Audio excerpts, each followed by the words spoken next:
This is Neelam here. Welcome to Pariksha pedia. आज हमने maths का सेशन रखा हुआ है। मैथ्स के 30 क्वेश्चन है और जो बहुत ही बेहतरीन क्वेश्चन है सीटेट के लिए। तो आइए सॉल्व करते हैं। आप सबके सामने पहला क्वेश्चन ये रहा। आदर्श शिक्षा वह है जो बालक को डैश के लिए योग्य नागरिक बनाने में सहायता प्रदान करती है। आप सब ऑप्शन सुनिए। पाठ्यपुस्तक, समाज, सहायक सामग्री, ये सभी। तो देखिए, आदर्श शिक्षा की बात कर रही है और जहाँ आदर्श नैतिकता की बात हो रही है तो जाहिर सी बात है आप वहाँ पे सोसाइटी भी देखेंगे।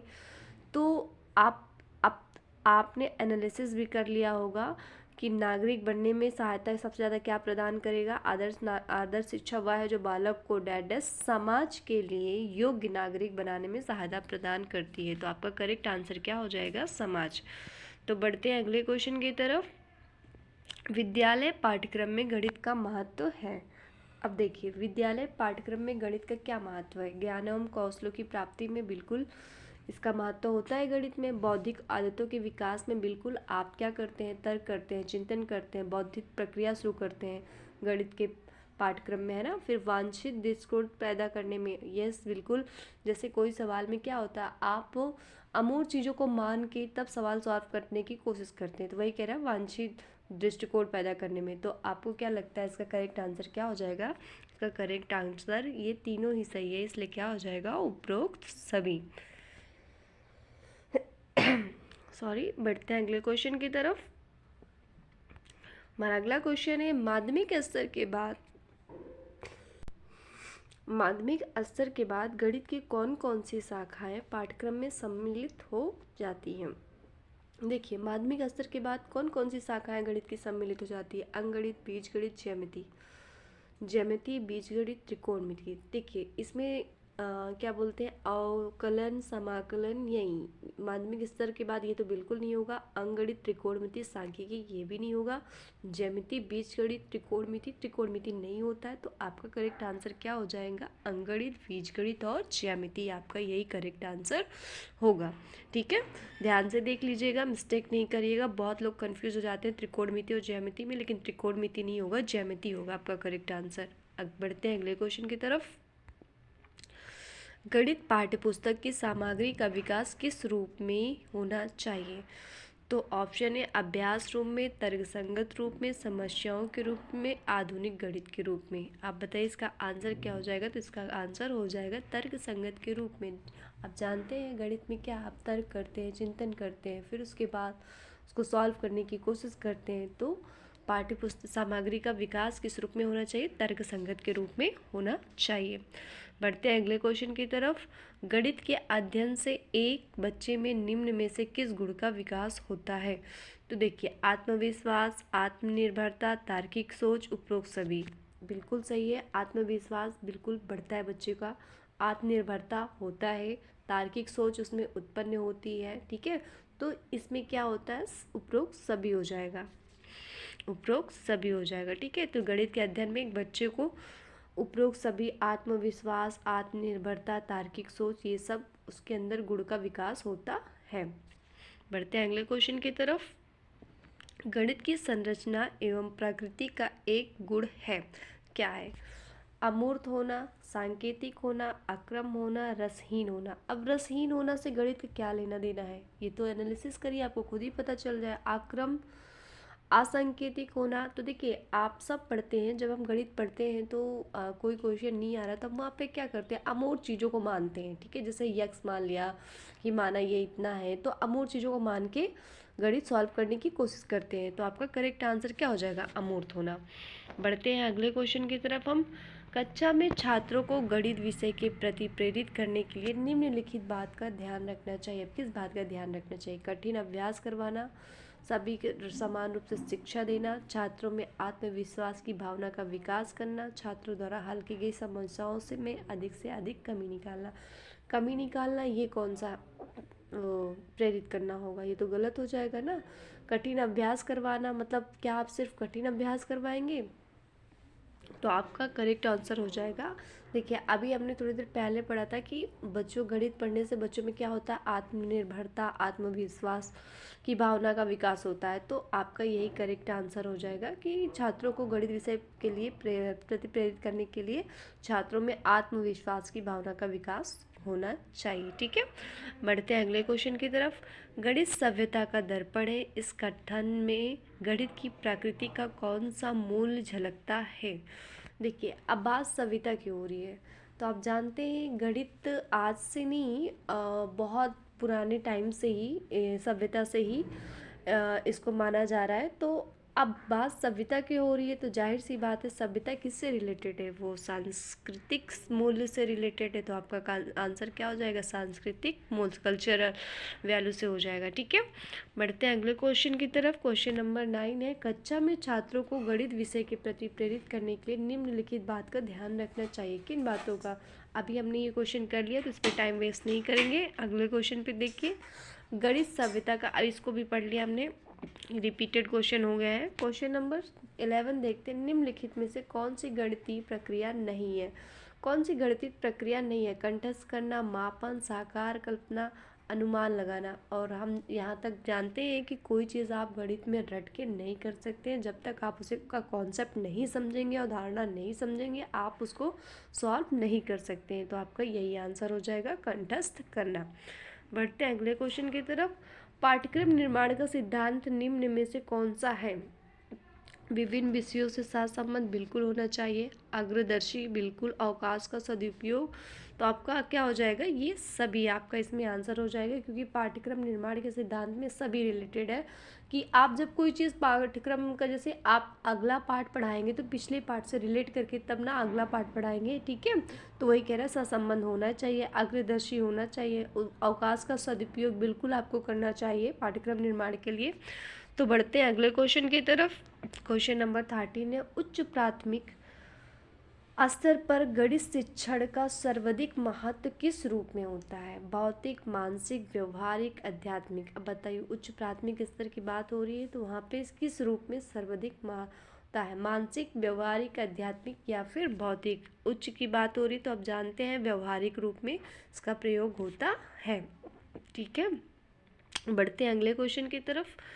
वर्तमान पाठ्यक्रम का दोष है, अब दोष बताना है आपको। ठीक है, पुस्तकीय ज्ञान पर बल, विषयों में सा संबंध का अभाव, लचीलेपन का अभाव, उपरोक्त सभी। आप सब अपना जवाब देने की कोशिश करिए कि इसका करेक्ट आंसर क्या होगा। क्या पुस्तकीय ज्ञान पर बल दिया जा रहा है, केवल विषयों में सा संबंध का अभाव है, मतलब पूर्व ज्ञान से रिलेट करके ना पढ़ाना और डायरेक्ट कोई नई टॉपिक आ जाए, लचीलेपन का अभाव है। तो आपका क्या करेक्ट आंसर होगा, इसमें आपका हो जाएगा उपरोक्त सभी, इन्हीं सब चीज़ों का अभाव है वर्तमान के पाठ्यक्रम में। तो ये दोष है, ठीक है, गणित के। बढ़ते हैं अगले क्वेश्चन की तरफ हम।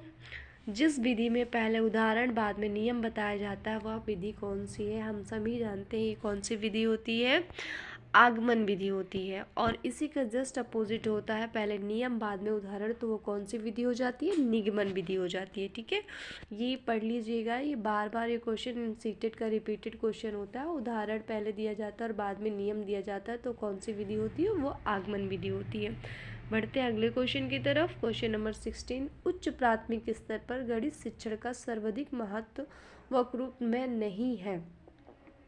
तो देखिए अभी हमने ये क्वेश्चन कर लिया था, व्यवहारिक रूप। तो बढ़ते हैं अगले क्वेश्चन की तरफ। मूल्यांकन की कार्यसूचक क्रिया है चिन्हित करना, निर्णय लेना, भूल खोजना, ये सभी। अब मूल्यांकन का क्या है, कार्यसूचक क्रिया क्या है, चिन्हित करना है, निर्णय लेना, भूल खोजना। तो क्या आपको लगता है इसका करेक्ट आंसर ये सभी हो जाएगा। क्यों, क्योंकि मूल्यांकन मतलब क्या होता है, किसी चीज़ को, मतलब आप उसकी कमियों के बारे में जानना, वो बच्चा कितना आगे पहुंच रहा है, आकलन करके देखना कि हाँ क्या उसका फीडबैक है, सही है कि गलत है, निर्णय लेना, उसकी भूल खोजना, यही सब क्या है, मूल्यांकन है। तो आपका सभी हो जाएगा।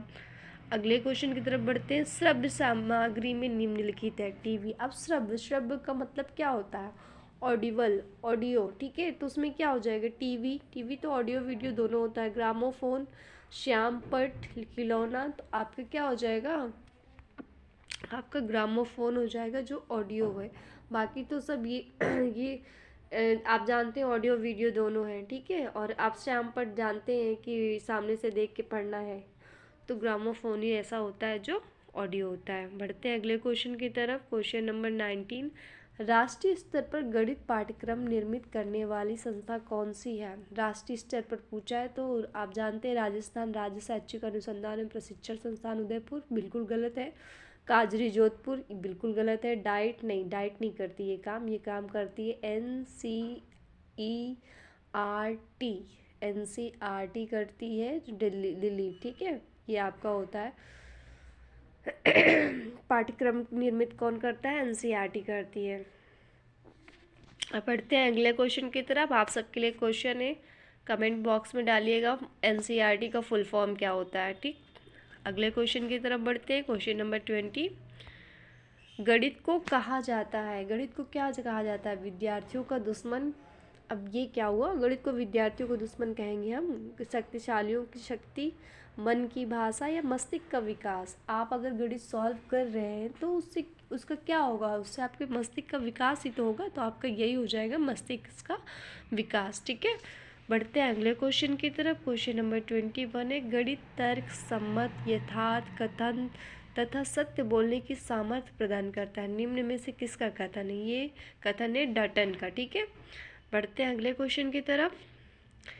गणित शिक्षण में किस सहायक सामग्री का अधिक महत्व है? बताइए। चित्र का है, दूरदर्शन का है, ग्राफ है, श्यामपट्ट है। आप सपोज दैट आपको मैथ्स पढ़ाना है, ठीक है। मैथ्स में कोई भी एक टॉपिक आप ले लीजिए, उससे आपको पढ़ाना है, तो आप क्या चित्र देख के पढ़ा लेंगे, या दूरदर्शन, या ग्राफ पे? तो सबसे बेस्ट सहायक सामग्री इसके लिए होगा श्यामपट्ट। आपको कोई जब तक ये नहीं होगा आप बच्चों का कॉन्सेप्ट क्लियर नहीं कर पाएंगे, इसलिए इसका होना बहुत ही ज़रूरी है। बढ़ते हैं अगले क्वेश्चन की तरफ। कोठारी आयोग के अनुसार मूल्यांकन किस प्रकार की प्रक्रिया है?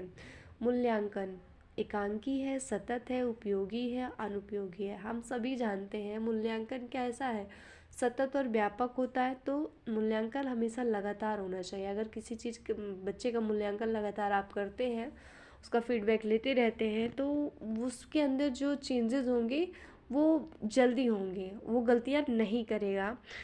और तो आपका करेक्ट आंसर यही हो जाएगा, सतत मूल्यांकन, ठीक है। बढ़ते हैं अगले क्वेश्चन की तरफ। क्वेश्चन नंबर 24, निम्न में से क्या मूल्यांकन का सोपान है? तो देखिए, अधिगम अनुभव की योजना बनाना, शिक्षण उद्देश्यों का निर्धारण करना, शिक्षण उद्देश्यों को परिभाषित करना, उपरोक्त सभी।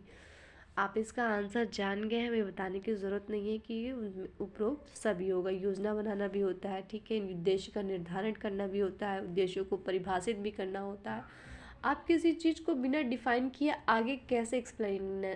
आप जैसे सपोज दैट आपको पढ़ाना है क्या, परसेंटेज पढ़ाना है, आप जब तक उसका एक योजना बनाओगे कि हाँ बच्चों को किस तरीके से समझाया जाए कि समझ में आ जाए, फिर उसका क्या करोगे, उद्देश्य निर्धारण करोगे, और फिर उसे बच्चों के सामने परिभाषित करोगे ना, तब पढ़ाओगे। तो आपका करेक्ट आंसर क्या हो जाएगा? उपरोक्त सभी।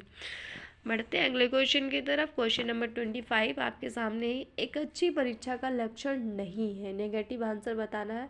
आसान स्तर, विश्वसनीयता, वैधता, व्यापकता। तो ये भी आप जान रहे हैं कि इसका आंसर होगा आसान स्तर।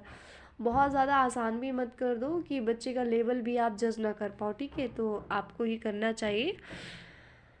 तो आपका करेक्ट क्या आंसर क्या हो जाएगा? आसान स्तर। विश्वसनीयता होनी चाहिए, वैधता भी होनी चाहिए, व्यापकता भी होनी चाहिए।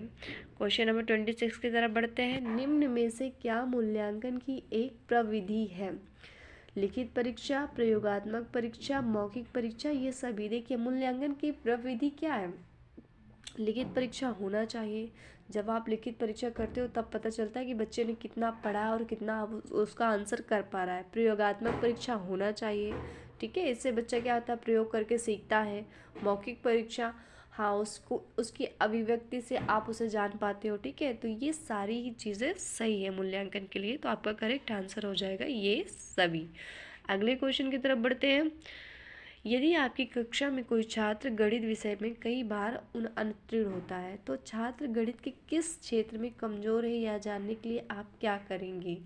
आप लिखित कार्य करेंगे, मौखिक कार्य करेंगे, निदात्मक कार्य करेंगे, उपचारात्मक कार्य करेंगे। तो देखिए, उपचारात्मक कार्य तब करेंगे जब आप उसके पहले निदान करेंगे, ठीक है, निदान करेंगे, उसकी कमियों को ढूंढेंगे और पता करेंगे कि हाँ वो कहाँ गलतियाँ कर रहे हैं, तब तो आप उपचार करेंगे। तो आपका करेक्ट आंसर यही हो जाएगा, निदात्मक कार्य। ठीक है, लिखित कार्य मौखिक कार्य से आप कभी उसे नहीं जान सकते हैं, तो आपका करेक्ट आंसर क्या हो जाएगा, निदात्मक कार्य।